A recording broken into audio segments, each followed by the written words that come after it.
안녕하세요. 앵지유니버스입니다. 요즘 로봇과 AI 분야를 보고 있으면 정말 빠른 속도로 새로운 기술이 등장하고 있습니다.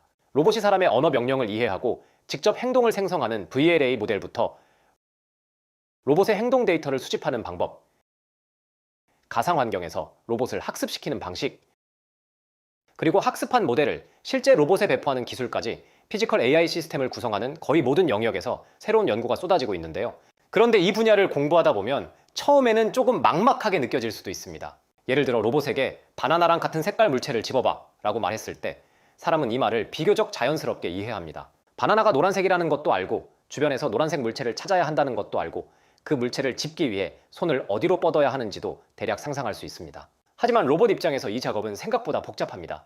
먼저 카메라로 주변 장면을 인식해야 하고 사람의 언어 명령을 이해해야 하며 바나나의 색깔과 비슷한 물체가 무엇인지 판단해야 합니다. 그 다음에는 로봇 팔을 어떻게 움직여야 하는지, 어느 위치에서 물체를 잡아야 하는지, 잡은 뒤에는 어떻게 안정적으로 들어올릴 것인지까지 결정해야 합니다. 겉으로 보기에는 단순한 명령 하나처럼 보이지만 실제로는 언어 이해, 시각 인식, 행동 계획, 로봇 제어가 모두 연결된 문제인 것입니다. 저도 로봇 개발자로 일하면서 이런 고민을 자주 하게 됐습니다. 기존 로봇은 정해진 환경과 규칙 안에서는 꽤 정확하게 동작할 수 있습니다. 하지만 물체의 위치가 조금 달라지거나 조명이 바뀌거나 사람이 예상하지 못한 방식으로 명령을 내리는 순간부터 수많은 예외 상황이 생깁니다. 그렇다면 최근 빠르게 발전한 AI 기술을 로봇과 연결하면 이런 문제를 어디까지 해결할 수 있을까요? 그리고 반대로 언어와 이미지를 잘 다루는 AI를 실제 로봇의 움직임으로 연결하려고 하면 어떤 새로운 문제가 생길까요?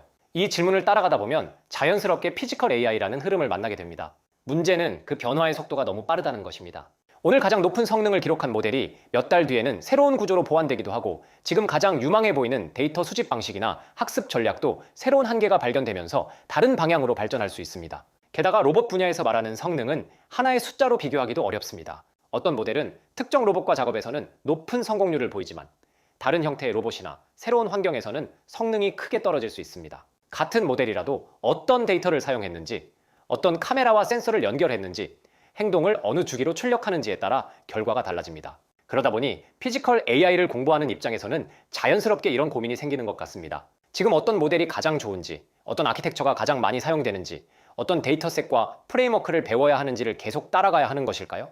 물론 현재 주목받는 기술을 파악하는 일도 중요합니다. 다만 아직 하나의 정답이 정해지지 않은 분야에서는 최신 논문의 이름과 성능을 따라가는 것만으로 전체 변화를 이해하기 어렵습니다. 사실 가장 먼저 살펴봐야 할 것은 각 기술이 어떤 문제를 해결하기 위해 등장했는지입니다. 앞선 방식은 무엇을 해결했고 실제 로봇에 적용하는 과정에서 어떤 한계가 발견됐는지, 그리고 그 한계가 다음 기술의 구조를 어떻게 바꾸었는지를 함께 살펴봐야 합니다. 최근 등장하는 모델과 시스템도 갑자기 만들어진 것은 아닙니다.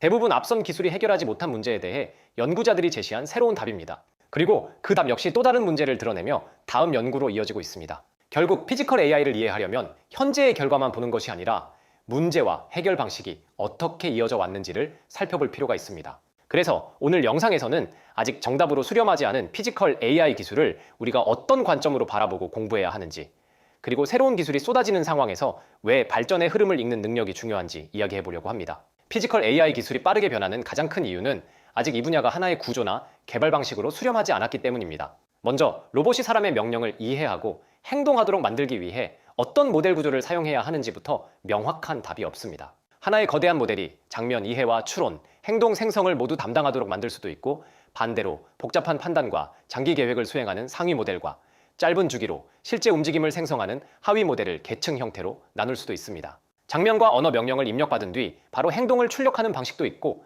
먼저 컵 쪽으로 팔을 이동한다와 같은 언어 형태의 중간 표현을 만든 다음 세부 행동으로 변환하는 방식도 있습니다. 현재 장면에서 어떤 행동을 해야 하는지 바로 계산하는 대신 작업이 완료된 미래 장면을 먼저 예측하고 그 상태에 도달하기 위한 행동을 생성하는 접근도 연구되고 있습니다.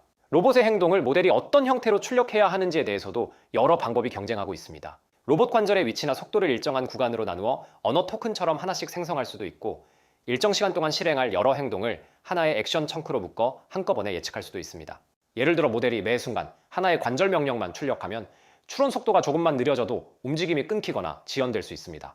반면 여러 스텝의 행동을 한 번에 출력하면 보다 부드럽게 움직일 수 있지만 환경이 갑자기 바뀌었을 때 이미 생성된 행동을 빠르게 수정하기 어려울 수 있습니다. 최근에는 디퓨전이나 플로우 매칭과 같은 생성 모델을 이용해 일정 구간의 연속적인 움직임 전체를 생성하는 방식도 활발하게 연구되고 있습니다. 하나의 상황에서 가능한 행동이 하나로 정해져 있지 않다는 로봇 행동의 특성을 반영하기 위해서입니다. 같은 컵을 집더라도 로봇 팔은 왼쪽이나 오른쪽에서 접근할 수 있고 현재 관절 자세나 주변 장애물에 따라 서로 다른 궤적을 선택할 수 있습니다. 생성 모델은 이렇게 여러 가능한 행동 분포를 표현하는 데 유리한 구조로 활용되고 있습니다. 하지만 모델 아키텍처만 정해지지 않은 것은 아닙니다. 이 모델을 학습시키기 위한 데이터를 어떻게 확보할 것인지도 아직 중요한 연구 문제로 남아 있습니다. 사람이 로봇을 직접 조종하면서 시연 데이터를 모을 수도 있고 여러 기관과 서로 다른 로봇에서 수집된 데이터를 하나로 통합할 수도 있습니다. 로봇이 수행한 성공 사례뿐 아니라 실패와 복구 과정까지 함께 수집해 학습에 활용하려는 시도도 이어지고 있습니다. 인터넷에 존재하는 이미지와 영상에서 물체와 행동에 관한 일반 지식을 학습한 뒤 이를 로봇에 전이할 수도 있습니다. 사람이 작업하는 영상을 관찰해 행동의 의미와 작업 순서를 학습하고 이를 로봇이 실행할 수 있는 형태로 변환하려는 연구도 진행되고 있습니다. 다만 인간과 로봇은 몸의 구조가 다릅니다. 사람이 손으로 컵을 집는 영상에는 컵의 위치와 작업 의도는 담겨 있지만 로봇 관절을 어느 각도로 움직여야 하는지에 대한 정보는 직접 들어있지 않습니다.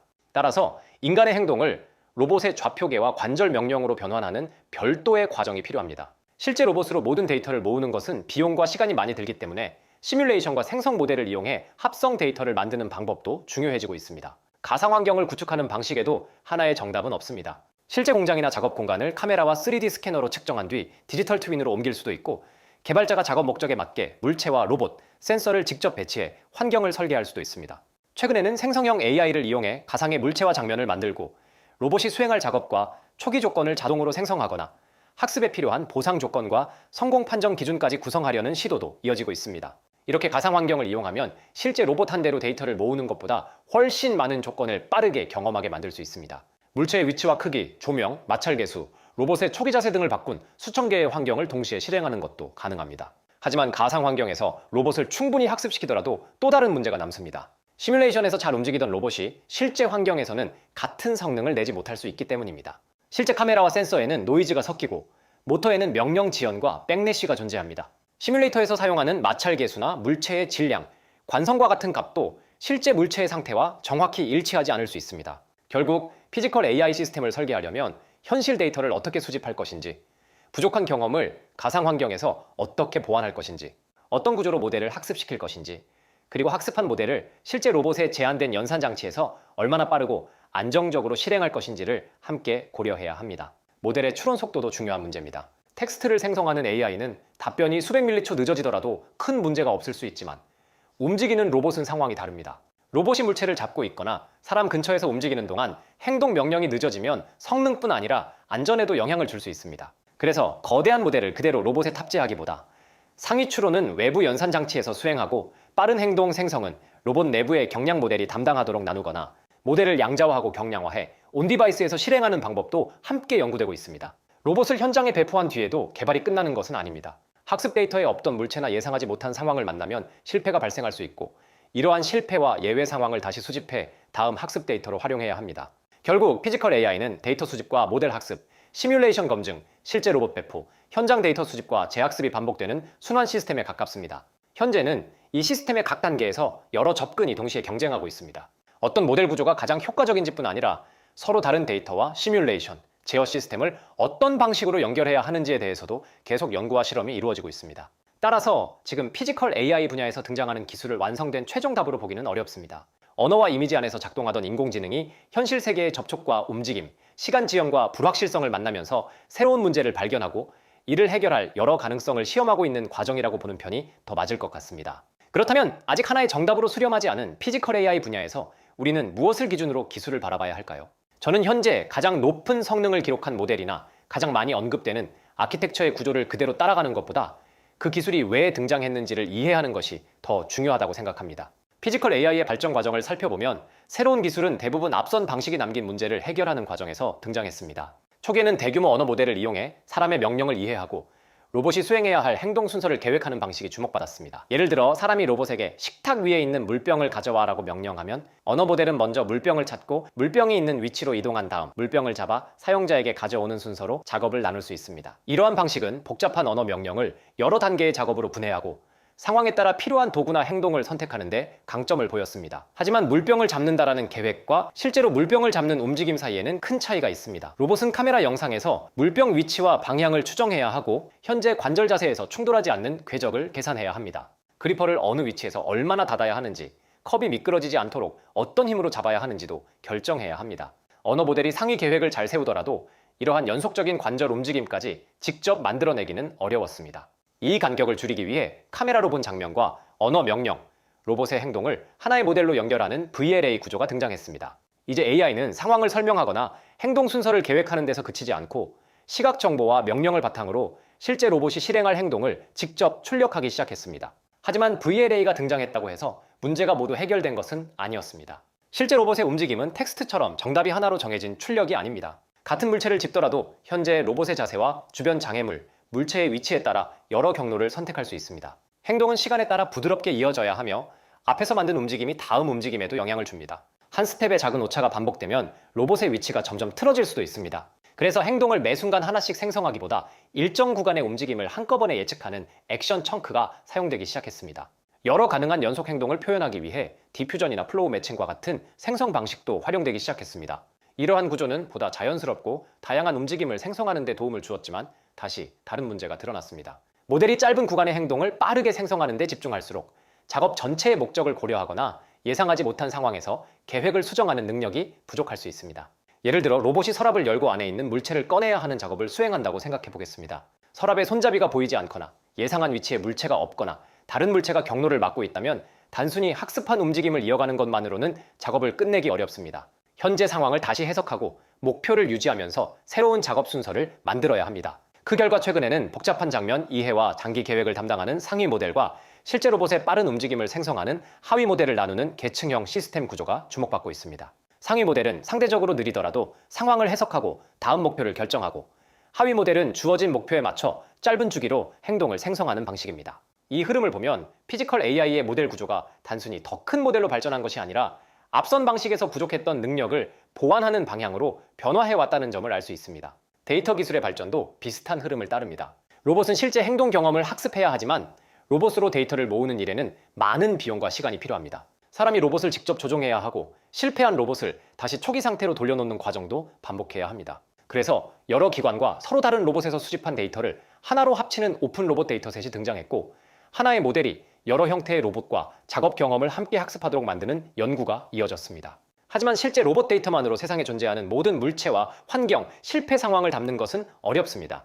이 때문에 시뮬레이션과 합성 데이터를 이용해 부족한 경험을 보완하려는 시도가 중요해졌습니다. 실제로 발생하기 어렵거나 위험한 상황도 가상 환경에서는 반복해서 만들 수 있고, 물체의 위치나 조명, 카메라 시점과 같은 조건을 대규모로 바꾸는 것도 가능합니다. 그렇다고 가상 환경의 데이터를 무한히 늘리는 것만으로 현실의 문제가 모두 해결되지는 않습니다. 시뮬레이터에서도 마찰과 접촉, 물체의 질량과 관성을 계산할 수 있지만 실제 환경에서 나타나는 모든 현상을 동일한 수준으로 재현하기는 어렵습니다. 예를 들어 물체 표면의 미세한 거칠기와 오염 상태, 고무나 천처럼 힘을 받으면 변형되는 재질, 로봇 손가락 사이에서 물체가 미끄러지는 순간의 접촉은 정확하게 모델링하기 어렵습니다. 실제 모터에는 명령에 대한 응답 지연과 기어의 유격이 존재하고, 카메라와 힘 센서에는 조명 변화, 진동, 보정 오차와 전기적 잡음이 섞입니다. 이러한 작은 차이가 여러 제어주기 동안 누적되면 가상 환경에서 성공한 행동이 실제 로봇에서는 실패할 수 있습니다. 이를 심투리얼 문제라고 부릅니다. 이 차이를 줄이기 위해 학습 과정에서 마찰 계수와 질량, 센서 노이즈 같은 조건을 의도적으로 다양하게 바꾸는 도메인 랜덤화가 활용되고 있습니다. 실제 환경을 더 정밀하게 복제한 디지털 트윈을 구축하거나 시뮬레이션에서 학습한 모델을 소량의 실제 데이터로 다시 조정하는 방법도 사용됩니다. 최근에는 로봇을 배포한 뒤 현장에서 발생한 실패와 예외 상황을 다시 수집하고 그 데이터를 다음 학습에 반영하는 지속 학습 시스템으로도 기술이 확장되고 있습니다. 이처럼 모델과 데이터, 시뮬레이션 기술은 서로 독립적으로 등장한 기술이 아닙니다. LLM 플래닝은 언어 명령을 행동 계획으로 바꾸는 문제에서 출발했고, VLA는 계획과 실제 행동 사이의 간격을 줄이기 위해 등장했습니다. 액션 청크와 생성 정책은 연속적이고 다양한 행동을 표현하는 문제를 다뤘고, 계층형 시스템은 빠른 행동 생성과 복잡한 추론을 함께 수행하기 위한 방향으로 발전하고 있습니다. 오픈 로봇 데이터와 합성 데이터, 디지털 트윈과 지속 학습 역시 부족한 경험을 어떻게 확보하고 가상 환경의 학습을 어떻게 현실로 옮기며 배포 이후 발견되는 문제를 어떻게 다시 개선할 것인지에 대한 답으로 이어져 왔습니다. 그래서 새로운 기술을 볼 때는 세 가지를 먼저 확인해야 합니다. 이 기술은 1. 기존 방식의 어떤 문제를 해결하려는 것인지, 2. 그 문제를 어떤 아이디어로 풀었는지, 3. 그리고 무엇을 여전히 해결하지 못했는지입니다. 이 세 가지를 함께 보면 새로운 논문이 기존 연구의 단순한 성능 개선인지, 피지컬 AI 시스템의 구조를 바꿀 수 있는 새로운 아이디어인지도 조금 더 명확하게 판단할 수 있습니다. 지금 주목받는 기술 중 일부는 앞으로 피지컬 AI의 대표적인 구조로 자리 잡을 수 있습니다. 반면 어떤 기술은 최종적인 표준으로 남지 않더라도 기존 접근의 한계를 드러내고 다음 연구가 나아갈 방향을 제시한 중요한 중간 단계가 될 수 있습니다. 어떤 기술이 오래 살아남을지는 지금 단정하기 어렵습니다. 다만 기술이 등장한 배경과 해결하려는 문제, 아직 남겨둔 한계를 함께 살펴본다면 앞으로의 방향을 예측할 수 있는 근거는 얻을 수 있습니다. 그리고 아직 정답이 정해지지 않았다는 것은 우리에게도 기회가 남아있다는 뜻입니다. 이미 기술 구조와 산업의 역할이 어느 정도 정해진 분야에서는 검증된 기술을 빠르게 익히고 안정적으로 구현하는 능력이 중요합니다. 피지컬 AI처럼 기술의 방향이 계속 변하는 분야에서는 아직 중요하게 다뤄지지 않은 문제를 먼저 발견하는 능력도 큰 경쟁력이 될 수 있습니다. 학생이나 연구자라면 아직 풀리지 않은 문제에서 새로운 연구 주제를 찾을 수 있습니다. 개발자라면 자신이 가지고 있는 AI와 데이터, 제어, 임베디드, 시뮬레이션 경험이 피지컬 AI 시스템의 어느 부분과 연결될 수 있는지 판단할 수 있습니다. 사업을 준비하는 사람이라면 모델 자체보다 데이터 수집과 평가, 시뮬레이션 환경 구축, 로봇 운영과 지속 학습처럼 아직 해결되지 않은 시스템의 빈틈에서 새로운 제품과 서비스를 발견할 수도 있습니다. 결국 빠르게 변하는 기술 속에서 중요한 것은 모든 최신 기술의 이름과 구조를 빠짐없이 외우는 능력만은 아닐 것입니다. 새로운 기술이 등장했을 때 그것이 전체 발전 흐름에서 어디에 위치하는지, 어떤 문제를 해결하며 다음에는 어떤 문제가 중요해질지를 판단할 수 있는 능력이 점점 더 중요해질 것입니다. 그래서 저는 이번에 피지컬 AI 시스템 설계라는 책을 집필하면서 특정 모델이나 프레임워크의 사용법만을 정리하는데 초점을 맞추지 않았습니다. 피지컬 AI처럼 빠르게 변하는 분야에서 현재 가장 주목받는 기술의 구조와 사용법만 설명한다면 책이 출간된 뒤 새로운 연구가 등장할 때마다 일부 내용은 빠르게 이전 세대의 기술이 될 수 있기 때문입니다. 대신 이 책에서는 조금 더 긴 시간축에서 피지컬 AI의 흐름을 바라보고자 했습니다. 2017년 트랜스포머가 등장한 이후 인공지능은 문장을 이해하고 생성하는 능력을 빠르게 키워왔습니다. 이후 이미지와 영상, 음성처럼 서로 다른 형태의 정보를 하나의 모델에서 함께 다루는 멀티모달 AI로 발전했습니다. 챗GPT의 등장은 이러한 변화를 많은 사람이 직접 체감하게 만든 계기였습니다. AI가 글을 쓰고 자료를 정리하며 코드를 만드는 모습을 보면서 인공지능이 지식 노동의 일부를 실제로 바꿀 수 있다는 점이 대중에게도 분명하게 드러났습니다. 그러면서 자연스럽게 다음 질문이 등장하기 시작했습니다. 이렇게 발전한 AI의 지능을 현실 세계의 로봇과 연결할 수는 없을까? 저 역시 로봇 개발자로 일하면서 같은 질문을 가지고 있었습니다. 기존 로봇은 미리 설정된 환경과 규칙 안에서는 상당히 정확하게 움직일 수 있었습니다. 하지만 물체의 위치가 조금 달라지거나 조명과 바닥 상태가 바뀌고 예상하지 못한 사람이 경로에 들어오는 순간 수많은 예외 조건을 다시 처리해야 했습니다. 사람에게는 간단해 보이는 물체 집기와 이동, 상황 판단도 로봇에게는 인식과 계획, 제어가 복잡하게 연결된 문제였습니다. 생성형 AI의 발전은 이 오래된 한계를 해결할 수 있는 중요한 실마리처럼 보였습니다. 실제로 연구의 흐름도 언어 모델이 로봇에게 해야 할 일을 계획해주는 단계에서 시작해 카메라로 본 장면과 사람의 명령을 함께 이해하고 직접 행동을 생성하는 방향으로 확장됐습니다. 하지만 AI의 지능을 로봇과 연결하자 새로운 문제들이 드러났습니다. 언어와 이미지로 학습한 지식을 로봇의 연속적인 움직임으로 어떻게 변환할 것인지, 현실 세계의 행동 데이터를 어떻게 충분히 모을 것인지, 가상 환경에서 학습한 능력을 실제 로봇으로 어떻게 옮길 것인지가 새로운 과제가 됐습니다. 거대한 모델을 제한된 하드웨어에서 빠르게 실행하는 문제도 있었고, 현장에 배포한 로봇이 처음 보는 상황에서 실패했을 때 그 경험을 다시 학습으로 연결하는 과정도 필요했습니다. 이 책은 바로 이러한 질문과 문제들이 이어져 온 과정을 따라갑니다. 생성형 AI의 지능이 현실 세계의 행동으로 확장되면서 어떤 기술이 필요해졌는지, 그리고 그 과정에서 피지컬 AI가 어떻게 데이터 수집과 모델 학습, 시뮬레이션, 제어, 배포와 지속 학습이 함께 연결되는 시스템의 문제로 발전했는지를 전체 흐름 속에서 이해할 수 있도록 구성했습니다. 책의 앞부분에서는 LLM 기반 플래닝에서 VLA로 이어지는 모델 아키텍처의 발전을 살펴봅니다.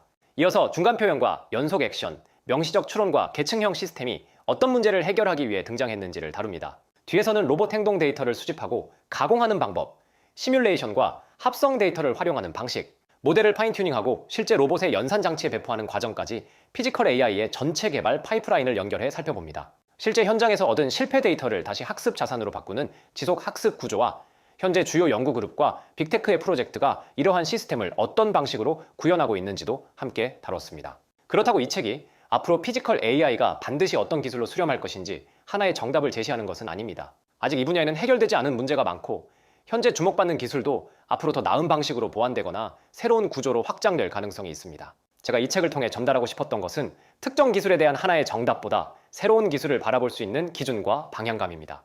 앞으로 또 다른 모델과 데이터 수집 방식, 학습 구조가 등장하더라도 그 기술이 기존의 어떤 문제를 해결하려는지, 피지컬 AI 시스템 전체에서 어떤 역할을 담당하는지 스스로 판단할 수 있다면 빠르게 변하는 기술 속에서도 방향을 잃지 않을 수 있을 것입니다. 피지컬 AI는 아직 완성되지 않은 기술입니다. 하지만 그렇기 때문에 이미 결정된 답을 배우는 사람뿐 아니라 앞으로 필요한 답을 찾아가는 사람에게도 많은 기회가 열려있는 분야라고 생각합니다. 이 책이 피지컬 AI라는 새로운 기술 흐름을 이해하는 하나의 지도이자 여러분이 앞으로 어떤 문제를 공부하고 어떤 기술을 만들어갈 것인지 판단하는 출발점이 되었으면 좋겠습니다.